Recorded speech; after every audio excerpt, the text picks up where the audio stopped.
राम जन्म कैसे लेते हैं? देखो, राम के पिता का नाम है दशरथ। रथ कहते हैं वाहन को। रथ किसे कहते हैं?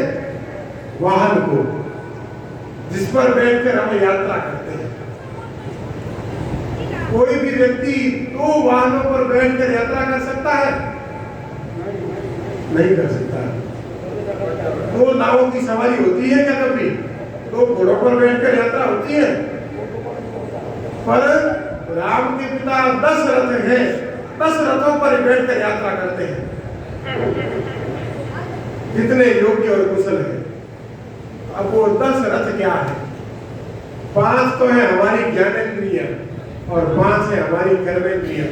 जो साधक इन 10 को साध कर अपने नियंत्रण में कर लेता है, ऐसे महामनीषी के घर में राम जन्म लेते हैं। आप अपनी साधना से अपने मन को इतना एकाग्र कर लो कि आपकी इंद्रियां, चाहे 5 ज्ञानेंद्रियां, चाहे 5 कर्मेंद्रियां, अर्थात आपके विचार, आपके संकल्प और आपके कर्म सब आपके नियंत्रण में रहे, तब आपके घर में राम जन्म लेंगे। आपको जन्म राम को देना है और देखने मोबाइल पर रीले हैं, टीवी में सास बहू के सीरियल देखने हैं, द्विअर्थी समाज देखने हैं और राम के जन्म लेने की कामना करते हो, यह कैसे संभव होगा?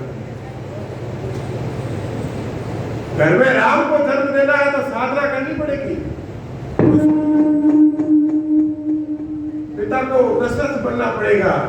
और माता, राम की माता का क्या नाम है?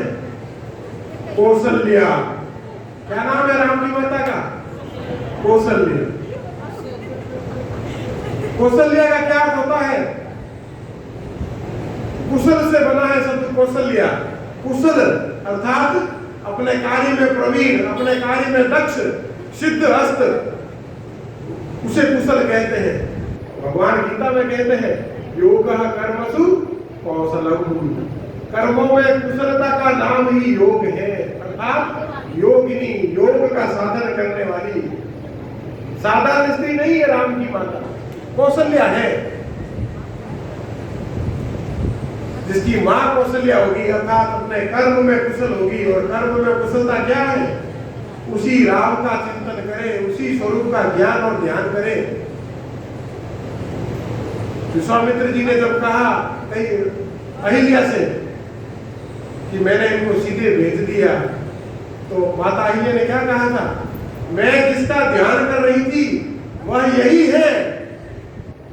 जिस स्वरूप का ध्यान में कर रही थी, मेरे ध्यान में जो देव आ रहे थे वह साक्षात यही राम है। तो जो राम का ध्यान करती है उसी माँ के घर में राम अवतरित होते हैं। अब आपको दशरथ और कौशल्या बनना पड़ेगा, तब तो आपके घर में राम आएंगे, और नहीं तो किसी अन्य के आने की संभावनाएं तो सदैव बनी हुई है।